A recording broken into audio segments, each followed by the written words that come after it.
pemirsa, kembali lagi bersama kami tentunya di mana? Di Senja Berkah.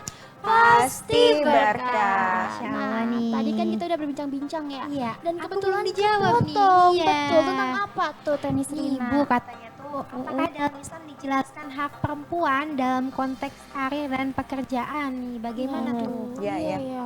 Ya, yang penting seorang wanita itu sebenarnya beramal soleh, iman dan amal soleh. Apapun pekerjaannya, iman, amal soleh dan halal gitu ya. Halal. Ya, jangan sampai melakukan hal-hal yang maksiat, yang dosa, Bahaya. zalimi diri ataupun orang lain gitu kan. Jadi benar-benar syidik tadi kan yang di surat Al-Ahzab ayat 35 itu ya, orang-orang sidik jujur gitu kan, dan bisa menjaga kehormatan diri gitu kan. Jadi memang seorang wanita boleh mengerjakan pekerjaan yang sifatnya sesuai dengan passion ya. Dia kan misalkan suka kuliner, dia bisa masak gitu kan, atau dia bisa menata ruangan gitu, jadi desain interior gitu, atau bikin baju gitu tuh. Silahkan saja gitu, yang penting halal dan berkah. Kemudian juga ya tadi seorang wanita berkarya itu tujuannya beriman dan amal soleh gitu. Jadi bukan sembarang ingin kaya gitu, tapi pelit, boros gitu kan. Aduh, boros ya. Jadi berkiprahnya itu juga misalkan yang harus dijaga adalah sistem pergaulan dia juga. Dia juga tidak berkholwat ya, berdua-duaan dengan lawan jenis gitu kan. Harus kalaupun ada kegiatan ya bisa bersama-sama banyakan gitu. Nanti dalam satu teamwork gitu kan. Sebenarnya nggak ribet gitu. Yang meribetkan itu biasanya yang anti terhadap Islam gitu. Dikiranya dengan berjilbab itu kita nggak bisa kegiatan yang sifatnya betul, outdoor iya. gitu. Ya asal berjilbabnya sesuai dengan syariat gitu kan. Ternyata memang bisa dibilang boleh-boleh saja asal Boleh. halal ya, tidak Iya. ada maksiat, dan memang tadi pun sidik katanya. Iya. Nah, mungkin ngomongin soal hak perempuan juga nih, Teh Sasa. Kira-kira hak perempuan dalam masalah waris itu apakah dapat apa bagaimana nih? Soalnya terkadang kan yang diutamakan adalah laki-laki terus Laki-laki. ya. Nah, Iya. dalam hal waris perempuan dapat apa enggak Iya, nih? iya. Nah, untuk warisan di Al-Quran udah diatur gitu ya. Sebenarnya di An-Nisa ayat 11 itu salah satu ayat yang lengkap gitu. Dan untuk wanita memang sih harus diakui, kita bagiannya itu kalau ada laki-lakinya, anak laki-laki di keluarga itu, anak laki-laki itu 2 kali bagian dari anak perempuan. Kenapa begitu? Karena tanggung jawab anak laki-laki cukup besar. Dia kalau udah menjadi suami menafkahi keluarga, juga masih menafkahi orang tuanya gitu. Jadi memang di sini Allah sendiri yang paling tahu hikmah di balik 2 kali berbanding 1 gitu, 2 kali laki-laki. 1 orang laki-laki adalah 2 kali bagian dari 1 anak perempuan. Tapi kalau anaknya perempuan semua gitu kan, itu juga si anak perempuan itu bisa menghabiskan 2/3 harta. Anaknya perempuan semua.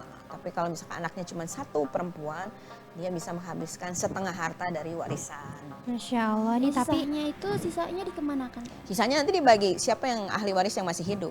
Oh. Misalkan bisa ada orang tuanya kah, ada pasangan dari almarhum kah gitu. sama nanti Iya, bisa dikasih saudara-saudaranya lihat. kah Tetap gitu. yang diutamakan adalah anaknya dulu ya, Iya, anak. Iya, baru betul. yang lain. Nih, Ternyata seperti Teh Anak Sasa perempuan nih, itu. apa pandangan Islam tentang hak perempuan dalam perwalian anak? Itu bagaimana? Iya, iya. Sekarang ya, aduh, naudzubillah min dzalik, kan banyak yang bercerai. Iya, nah Baik begitu. cerai yang benar-benar karena masalahnya udah nggak bisa bareng lagi, atau yang cerai rekayasa. Oh, ada tuh rekayasa apa tuh? Ada di kurang rekayasa. sabar gitu. Sabar, Masya Yang Allah. namanya pasangan itu nggak ada yang perfect, nobody's perfect lah. Semua itu punya kekurangan, dan kekurangan itu memang sih ada yang mau ditoleransi kah ataukah tidak, itu kembali ke yang bersangkutan. Kita nggak bisa juga ngambil kasus orang semuanya harus sama, memang kasuistis. Nah, jadi makanya kalau dalam perkawinan sebetulnya seorang wanita gimana ya cara mengelola emosinya itu yang penting. Iya tuh betul. Jadi kesabarannya itu. Karena kalau dalam Islam itu wasabiru warabitu. Sabar itu harus ditingkatkan terus. Masalahnya misalkan di grade-nya 2.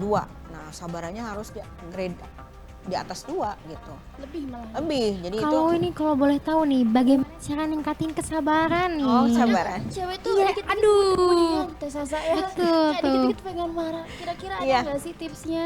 Ya, yang namanya sabar itu salah satu yang disayang Allah. Ya innallaha ma'as-sabirin, Allah akan beserta dan orang-orang yang sabar. Jadi fokuskan dulu, aku tuh sabarnya karena kamu atau karena Allah. Kalau sabarnya karena Allah, maka walaupun kamunya ngeyel dan pika sebelen gitu. Enggak deh gitu, enggak banget gitu, enggak gue banget ya, enggak masalah, itu mah problem kamu gitu. None of my business gitu. Jadi kamu yang berdosa, aku mah sabarnya karena Allah.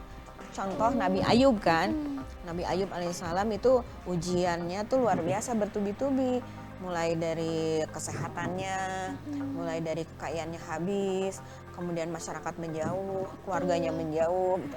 Tapi satu yang dia pegang cuman Allah, maksudnya berlindung kepada Allah, jangan sampai dia tidak lupa ibadah, bahkan dia tidak sabar gitu ya, banyak mengeluh. Alhamdulillah akhirnya sehat lagi dan keluarganya kembali dan masyarakat juga kembali. Nah sabar itu sebenarnya kayak apa? Sabar dalam ibadah, sabar dalam menjauhi maksiat, sabar juga di dalam mengelola emosi. Karena kalau dalam ciri orang takwa itu salah satunya adalah wal kadhiminal ghaidha wal afi anin nas. Orang yang bisa menahan emosi dan memaafkan orang lain. Jadi emang itu satu paket ya. Dan kalau sholat yang bisa menjadikan pertolongan itu wasta'inu bisabri wassalah. Minta pertolongan kepada Allah dengan sabar dan sholat. Karena untuk menunggu hasil itu bisa jadi di dunia atau di akhirat. Kayak maaf nih warga kita di Palestina, di Gaza ataupun tepi barat sekarang sedang terzolimi abis kan. Genosida itu udah tiap hari gitu kan. Innalillah, apalagi okupasi, apartheid dan sebagainya, penjajahan. Nah apalagi Aqsa-nya sendiri juga akan diambil gitu kan. Nah ini gimana? Allah juga maha melihat gitu. Karena kesabaran mereka sampai di titik dimana hanya hasbunallah wa ni'mal wakil. Hanya kepada Allah mereka menyerahkan diri dan memohon pertolongan kan ya. La haula wala quwata illa billah. Disitulah pertolongan Allah datang. Kalaupun dia hidup pasti berkah, ya kebaikannya bertambah meskipun dia kekurangan gizi, kelaparan. Nanti kalau misalkan dia akhirnya, kan ada ibu-ibu tuh yang anaknya mati dua-duanya, meninggal dua-duanya, kiri kanan tuh. Padahal dia masih baru anaknya tuh lahir karena dia 11 tahun katanya menunggu untuk punya anak. Suaminya meninggal, anaknya meninggal, tapi dia berserah kepada Allah. Ada nangisnya tapi akhirnya sadar bahwa mereka itu akan dapat tempat terbaik nanti di surga gitu. Masya Allah, aku jadi berkaca-kaca gini nih, aku udah gak kuat banget. Speechless banget ya. Nah ngomongin soal hak perempuan juga mungkin Teh Sasa. Di sini tuh sebenarnya aku juga penasaran banget sih tentang bagaimana sih dijelaskan dalam agama Islam tentang kalau misalkan perempuan ini boleh mengatur keuangan gitu. Kebetulan misalkan saya ini anak akuntansi yang dimana bentuk balance gitu gak ya. tuh? Ya, aduh pusing gak tuh. Jadi segala keuangan tuh harus diatur. Nah kira-kira dalam Islam apakah dianjurkan apa memang harus sama lelaki aja? Ya, yang namanya maisah atau penghasilan itu kan kalau anak masih di bawah umur ya, misalkan itu kan tanggung jawab orang tua. Atau misalkan dia masih belum menikah juga tanggung jawab orang tua gitu kan. Kalau dia sudah berkeluarga tanggung jawab suaminya gitu. Tapi dia pun kan cari ilmu, bisa ngajar gitu kan, dapat juga misalkan penghasilan bisa berdagang gitu. Nah alhamdulillah itu penghasilan siapa? Itu penghasilan dia kan. Bukan suaminya, bukan orang tuanya. Tapi dalam Islam itu kan ada sodakoh, ada infak. Jadi berapapun yang kita dapat minimal 2/3-nya harus dikeluarkan infaknya atau zakatnya. Itu jadi dibersihkan. Nanti dia mau salurkan misalkan ke suaminya, bantu-bantu, ke orang tuanya, ke keluarga-keluarga yang terdekat ataupun jauh, itu malah tambah berkah lagi gitu. Jadi dalam Islam itu memang wanita juga bisa punya keuangan, baik yang dikasih orang tua, dikasih suami, atau dia hasilkan sendiri gitu. Jadi memang boleh-boleh saja ya. Boleh, ya tentu. Sedikit deg-degan soalnya. Takutnya memang nggak diperbolehkan gitu. Tapi sepertinya masih seru aja nih ya pembahasan kali ini. Tapi sayang sekali ada yang mau lewat nih. Mungkin buat kalian pemirsa yang memang ingin bertanya-tanya ke kita ataupun ke Teh Sasa, boleh banget langsung aja kontak ke nomor 0813 9447 7912. Dan tetap bersama kami di Senja Berkah, pasti berkah.